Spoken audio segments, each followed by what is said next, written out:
ሰላም። ዛሬ ደግሞ የምንሰራው ባሚያ ነው። ባሚያ እዚህ ጋር አለ። ይሄ መተለጅ ነው፣ ጃህዝ ከፍሬዘር የሚሸጥ ነው። እዚህ ጋር እኔ ይሄም አለኝ። ኢንሻአላህ በስጋ ነው የምንሰራው። እዚህ ጋር ስጋዬን አዘጋጅቻለሁ።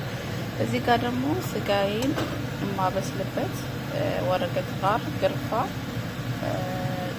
ጤል እና ሽንኩርት አድርጌ ስጋውን አደርገዋለሁ ማለት ነው። ከዛ አብሬ ትንሽ ከጠበስኩት በኋላ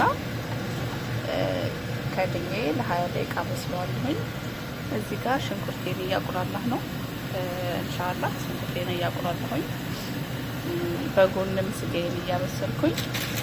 ባሚያውን መቼ ነው የማስገባው፣ ክሽናውን እንዴት ነው የምሰራው አብረን እናያለን ኢንሻአላህ። ሽንኩርቴን እስከሚበስልኝ ድረስ ትንሽ ጠብቅና ቲማቲም አደርጋለሁ ማለት ነው። ስጋችንንም እናበስላለን። እኔ የምላችሁ ይሄ ቲማቲም ይሄ ኡልባ ቲማቲም በጣም አሪፍ ነው ለእንደዚህ አይነት ነገር። አያችሁ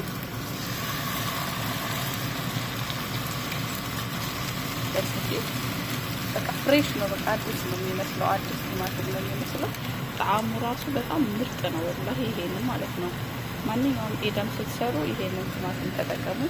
በጣም ፍሬሽ ነው። አያችሁ ይሄን ካረጋችሁ ራሱ ሳልሳ ራሱ ብዙ አያስፈልጋችሁም። በጣም ነው የሚያምረው።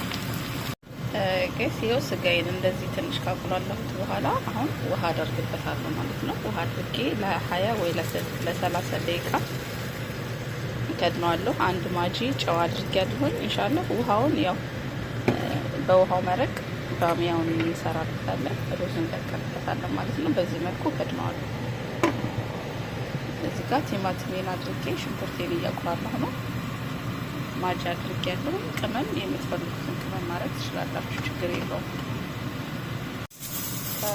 ይሄው አሁን ክሽናዬን በደንብ አቁላልቼዋለሁ። ከሳልሳ ማጂ፣ ባብሪካ፣ ፍልፍል አስወድ አድርጌያለሁ። እኔ ኢንሻአላህ አያችሁት። አሁን እዚህ ጋር አብሬ ሳላረግ ትንሽ ጠብሰዋለሁ እና ድንች ደግሞ እንደዚህ ከትፋችሁ ታረጉበት በጣም ነው የሚጣፍጠው። ካሮትን ብታደርጉበት ይጣፍጣል።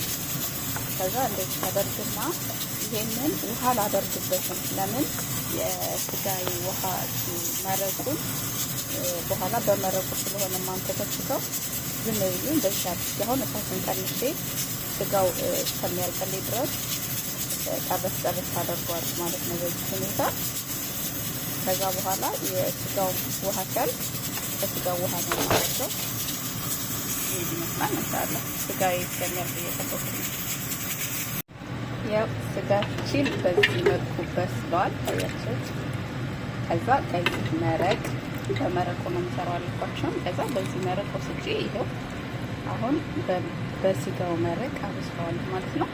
ከዛ ስጋዬንም አልብቼ ወደዚህ አቀላቅለዋለሁ ማለት ነው ከበሰለ በኋላ። ከዛ ባሚያው ጋር ደግሞ ትንሽ ይተከተካል።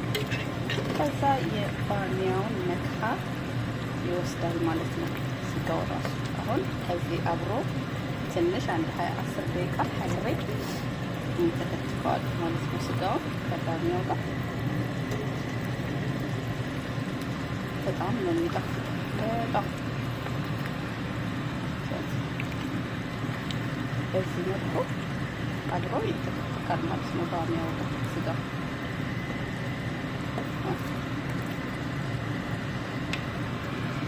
ከዛ እዚህ ጋር የቀረኝ ውሃ አለ። እዚህ ጋር ሩዜና ጥቤያለሁ። ይሄንን ክሽና ደግሞ ሩዜ ከላይ አደርጋለሁ። ሩዙ ከበሰለ በኋላ ከላይ ይሄንን አደርግና እከድነዋለሁ። ልክ ካሮት ምናምን እንደምናደርገው ማለት ነው። አሳያችኋለሁ እንዴት አሪፍ እንደሚሆን ሩዙ ራሱ። ጋር የቀረችን ስጋለች። እቺን የሚወድ ማለት ነው።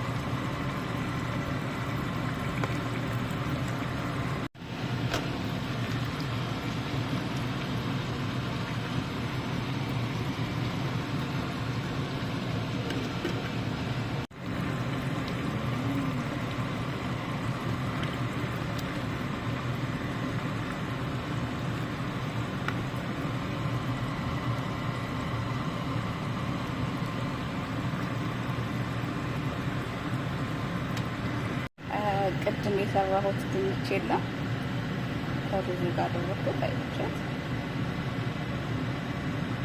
ድንቹን በዚህ መልኩ ትቆራርጡትና አያችሁት፣ በትናንሹ ትቆራርጡታላችሁ። ከዛ በኋላ በማንኛውም ክሽና ጋር አብራችሁ ከከሸናችሁ በኋላ ከሩዙ ላይ ማድረግ። ግን ድንቹን መጀመሪያ ለብቻው ነው የምትቀቅሉት። ድንቹን መጀመሪያ ለብቻው ከቀቀላችሁ በኋላ ከሰራችሁት ክሽና ጋር ካደባለቃችሁት በኋላ ሩዙ በስሎ ሲያልቅ ከላይ በእንደዚህ መልኩ ማድረግ ማለት ነው። ሩዜን በዚህ መልኩ ጨርሻለሁ።